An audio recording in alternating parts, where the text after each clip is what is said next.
Student, welcome to my YouTube channel. So बच्चे, आज हम डिस्कस करेंगे multiple choice question of chapter 4 that is chemical bonding and molecular structure. जो chemical bonding और molecular structure chapter है class 11 का, तो उसमें जो मोस्टली क्वेश्चन आते हैं ल्यूस स्ट्रक्चर्स पे आते हैं। और जैसे हमने पढ़ा था, पोलैरिटी वगैरह पढ़ी थी, डायपोल मूवमेंट पढ़ी थी, VSEPR theory, VBT theory, molecular orbital theory, hydrogen bonding, किस में कितने लोन पेयर है, किसकी हाइब्रिडाइजेशन कितनी होगी, ऐसे क्वेश्चन मोस्टली आते हैं इस चैप्टर में से। तो यहाँ पे कुछ मैं क्वेश्चन डिस्कस करूँगी। हम अबाउट 100 क्वेश्चन डिस्कस करेंगे, तो आज मैं 30 क्वेश्चन डिस्कस करवा रही हूँ। तो फर्स्ट क्वेश्चन है, elements tends to get 8 electron in outer most shell. Outer most shell में 8 इलेक्ट्रॉन को कंप्लीट करने को हम बोलते हैं ऑक्टेट रूल। सेकंड क्वेश्चन में आयनिक बॉन्ड पूछा है। तो कार्बन जो है, कार्बन तो आयनिक बॉन्ड बनाता ही नहीं है, क्योंकि ये होता है शेयरिंग करता है इलेक्ट्रॉन की। यहाँ पे भी कार्बन है। और ये हाइड्रोजन और ऑक्सीजन के बीच का जो बॉन्ड होता है वो कोवलेंट बॉन्ड होता है। बट जहाँ पे ये जो बना है that is NH4 positive plus Cl negative, तो इनके बीच का जो बॉन्ड है that is ionic bond. Poor conductors होते हैं इलेक्ट्रिसिटी के, ये रॉन्ग है। डेटिव बॉन्ड नहीं होते, कोवलेंट बॉन्ड होते हैं पुअर कंडक्टर्स। डेटिव बॉन्ड वो होते हैं जिनमें से हम पूरा का पूरा इलेक्ट्रॉन पेयर डोनेट करें, मेटल को डोनेट किया जाता है, कोऑर्डिनेट बॉन्ड बोलते हैं। तो जब मॉलिक्यूल फॉर्म होता है, मॉलिक्यूल फॉर्म होने के लिए both attractive and repulsive forces operate करती हैं। बिकॉज जैसे अगर जिसमें अट्रैक्टिव फोर्सेस और रिपल्सिव फोर्सेस को हम कंपैरिजन करते हैं, जो अट्रैक्टिव फोर्सेस ज़्यादा होंगी तो बॉन्ड फॉर्म होते हैं और इनके बीच में रिपल्शंस भी होती हैं। तो कोवलेंट मॉलिक्यूल्स कोवलेंट मॉलिक्यूल्स में ऑलवेज याद रखना वीक वंडरवॉल फोर्सेस होती हैं। ठीक है जी। Which forms a crystal of NaCl। NaCl का जो क्रिस्टल होता है, क्रिस्टल्स हम बोलते हैं, जैसे आपने वो क्यूब देखा है, स्क्योर क्यूब होता है जिसमें कलर्स मैच करने होते हैं, उस तरह का क्रिस्टल होता है। तो उसके हर एक, जैसे मैंने यहाँ पे बनाया है, यहाँ पे एक Na पॉजिटिव होगा, एक Cl नेगेटिव होगा, Na पॉजिटिव Cl नेगेटिव। तो जो क्रिस्टल्स में ये एग्जिस्ट करेंगे in the form of ions. ठीक है जी। सो नेक्स्ट जो है, नेक्स्ट क्वेश्चन देखते हैं। नेक्स्ट क्वेश्चन इज जो हमारा नेक्स्ट क्वेश्चन, OF2 मॉलिक्यूल में कितने लोन पेयर्स होते हैं। जो OF2 मॉलिक्यूल है that is similar to water molecule. यहाँ पे हमने सिर्फ बॉन्डेड एटम चेंज कर दिया। तो जब हम वाटर का मॉलिक्यूल बनाते हैं तो वाटर के मॉलिक्यूल में 2 लोन पेयर्स होते हैं। तो सिमिलरली इसके केस में भी 2 लोन पेयर ही होंगे। ठीक है जी। तो कार्बन डाइऑक्साइड का करेक्ट ल्यूज स्ट्रक्चर क्या होगा। कार्बन डाइऑक्साइड का करेक्ट ल्यूज स्ट्रक्चर ये है। इसमें हम कोई इलेक्ट्रॉन शिफ्टिंग नहीं करेंगे। कार्बन के 4 बॉन्ड ऐसे कंप्लीट होते हैं, ऑक्सीजन के 2 बॉन्ड कंप्लीट होंगे, 2 लोन पेयर होंगे, इसके भी 2 बॉन्ड कंप्लीट होंगे, 2 लोन पेयर होंगे। तो नेक्स्ट क्वेश्चन, जो एटम है सोडियम वो इलेक्ट्रॉन दे रहा है, क्लोरीन एक्सेप्ट कर रहा है। लॉस और गेन होता है आयनिक बॉन्ड में। तो आयनिक बॉन्ड को हम इलेक्ट्रो कोवलेंट बॉन्ड भी बोलते हैं। Which of the following violets the octet rule. किसका ऑक्टेट एक्सटेंड हो रहा है।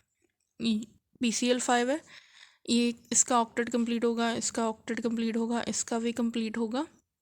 चाहे आप बना के देख लेना।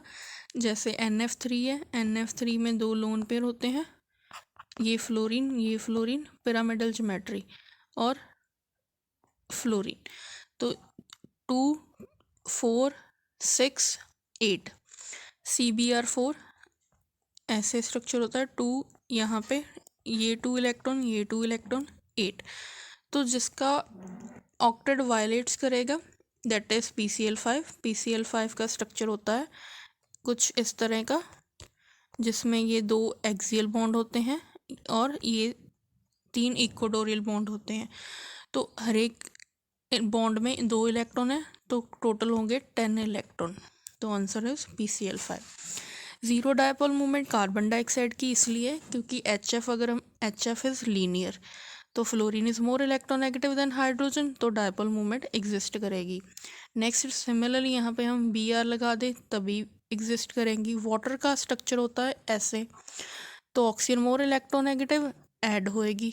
जब हम कार्बन डाइऑक्साइड की बात करते हैं तो कार्बन डाइऑक्साइड में जो है लीनियर स्ट्रक्चर होने की वजह से, जैसे कार्बन डाइऑक्साइड का ये स्ट्रक्चर है, ऑक्सीजन अपनी तरफ पुल करेगा, ये अपनी तरफ पुल करेगा, तो दोनों तरफ से 180 के एंगल पे आ रही है, ये अपनी तरफ पुल करेगा, ये अपनी तरफ, जिसकी वजह से डायपोल मूवमेंट कैंसिल हो रही है। तो इस दैट्स वाई इसकी डायपोल मूवमेंट ज़ीरो आएगी। तो नेक्स्ट क्वेश्चन, NO3 में कितने बॉन्ड पेयर हैं और लोन पेयर। यहाँ पे मैंने स्ट्रक्चर बनाया है NO3 का। नाइट्रोजन के पास 5 इलेक्ट्रॉन होते हैं, तो 2 इलेक्ट्रॉन इसमें यूज़ हो गए, 1 इलेक्ट्रॉन इसमें यूज़ हो गया, एक इसने कोऑर्डिनेट बॉन्ड बना लिया, तो 4 बॉन्ड पेयर बन गए। ऑलवेज याद रखना कि जो नाइट्रोजन है, नाइट्रोजन की मैक्सिमम कोवैलेंसी 4 हो सकती है, ये 4 बॉन्ड ही बना सकता है, इससे ज़्यादा नहीं। तो अगर इसने 4 बॉन्ड बना लिए तो कोई लोन पेयर नहीं बचेगा, इसलिए 4 0। तो पोलैरिटी, ये डायपोल मूवमेंट डिपेंड करती है इलेक्ट्रोनेगेटिव एटम में, तो which of the following has highest dipole movement. तो शेप कार्बन डाइऑक्साइड की 0, HI की लीनियर होती है, बट आयोडीन इतना स्ट्रॉन्ग नहीं होता, इतना स्ट्रॉन्ग इलेक्ट्रॉन नेगेटिव नहीं होता। SO3 की जो मोस्टली कैंसिल हो जाती है क्योंकि ऑक्सीजन ये अपनी तरफ पुल कर रहा है, तो इतनी ज़्यादा नहीं होगी। But in case of water के केस में ऐड होती है, ऐसे स्ट्रक्चर होता है, ये अपनी तरफ इलेक्ट्रॉन पुल करेगा, तो इसकी डायपोल मूवमेंट मैक्सिमम होगी। तो नेक्स्ट, आइसोस्ट्रक्चरल स्पीशीज़ वो होती हैं जिनके स्ट्रक्चर सेम हो।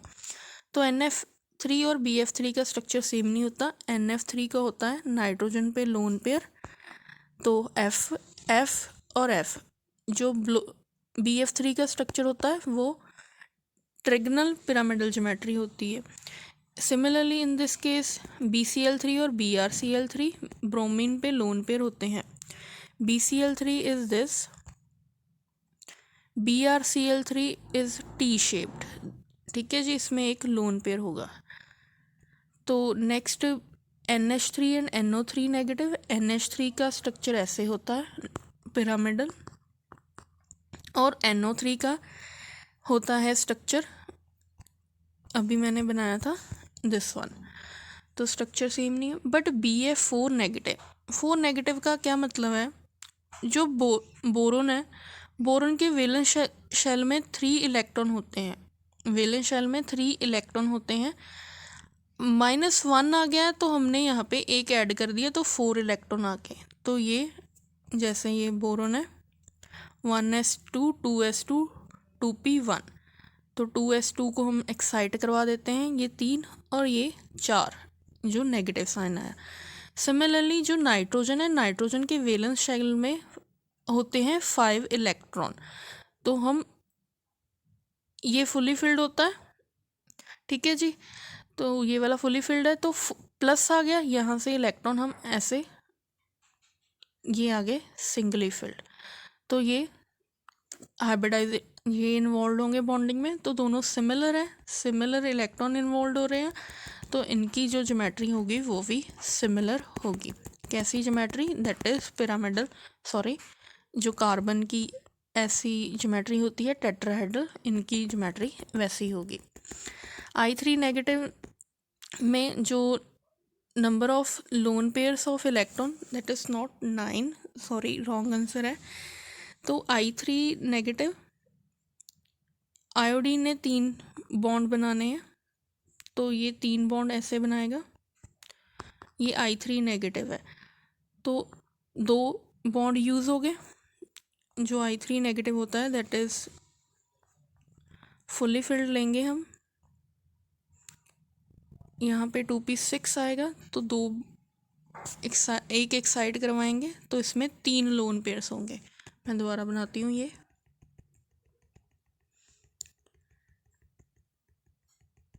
जो आयोडीन है, आयोडीन इज, दिस वन,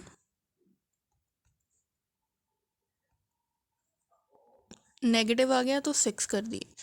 अभी 2 आयोडीन के साथ इसने बॉन्ड बनाना है तो वेकेंट डी होते हैं खाली, तो ये यहाँ पे एक्साइट करेगा, ये एक एक इलेक्ट्रॉन हो गया, तो 3 लोन पेयर बचे ये वाले। ठीक है जी, तो answer is B. So next question, VSEPR theory के अकॉर्डिंग जो Zenon F4 की ज्योमेट्री होती है वो स्केयर प्लेनर होती है, तो ZE ये एक बॉन्ड 2 3 ये 2 लोन पेयर। ठीक है जी। जो नेक्स्ट है कोवलेंसी। कोवलेंसी में इलेक्ट्रॉन शेयर ही किए जाते हैं same number. High melting and boiling point always ionic bond का होता है। तो ये क्वेश्चन है, इसमें 254 ग्राम आयोडीन है, 80 ग्राम ऑक्सीजन है।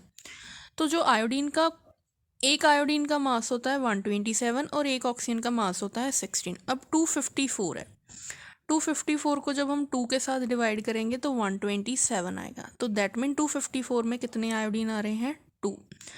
और 80 को जब हम 16 के साथ डिवाइड करेंगे, सॉरी इसको हम 127 के साथ डिवाइड करेंगे तो आएगा 5, तो ऑक्सीजन कितने आ रहे हैं 5, I2O5 is the formula. Covalent and ionic bond are present in this case, which is statement are given। Valence bond theory के अकॉर्डिंग मैक्सिमम ओवरलैपिंग होती है, डायरेक्शनल नेचर भी होता है, बट ये नहीं एक्सप्लेन करती, क्यों नहीं?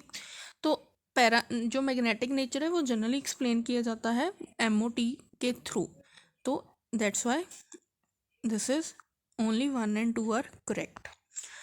ऑलवेज बॉन्ड ऑर्डर स्टेबल उसका होता है जिसका बॉन्ड ऑर्डर पॉजिटिव आए मॉलिक्यूल, क्योंकि जब आप MOT पढ़ते हैं तो वहाँ पे कंडीशन दी जाती है कि बॉन्ड ऑर्डर उसका ही स्टेबल होगा जिसका मॉलिक्यूल वो ही स्टेबल होगा जिसका बॉन्ड ऑर्डर पॉजिटिव आएगा।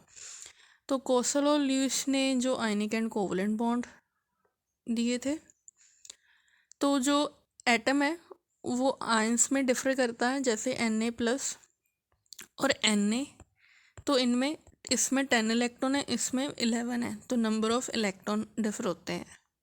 जो नेक्स्ट वन है, जो नेक्स्ट क्वेश्चन है, तो कोवलेंट बॉन्ड टर्म दी गई थी लैंगुएन ने, तो आयनिक बॉन्ड में शेयरिंग ऑफ इलेक्ट्रॉन नहीं होता। Which of the following is not a molecule and a compound, that is NaCl।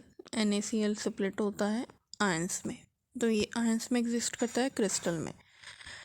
तो जो बॉन्ड है जिसमें A कोई भी इलेक्ट्रॉन प्रोवाइड नहीं कर रहा, B के द्वारा प्रोवाइड हो रहे हैं, वो डेटिव बॉन्ड होता है। पोलराइजेबिलिटी होती है, कितने जो इलेक्ट्रॉन क्लाउड है वो स्प्रेड हो रहा है, तो इसका ऑर्डर होता है that is option D। VSEPR theory के अकॉर्डिंग जो इलेक्ट्रॉन पार्टिसिपेट नहीं करते वो क्या फॉर्म करते हैं, वो फॉर्म करते हैं पाई बॉन्डिंग ऑर्बिटल्स। नेक्स्ट जो पाई बॉन्ड है, पाई बॉन्ड ऑलवेज फॉर्म होता है by side wise overlap. Strongest bond के लिए हमें मैक्सिमम ओवरलैप चाहिए। तो ये थे कुछ क्वेश्चंस, नेक्स्ट क्वेश्चन हम कल डिस्कस करेंगे। Thank you for watching, like share subscribe करना।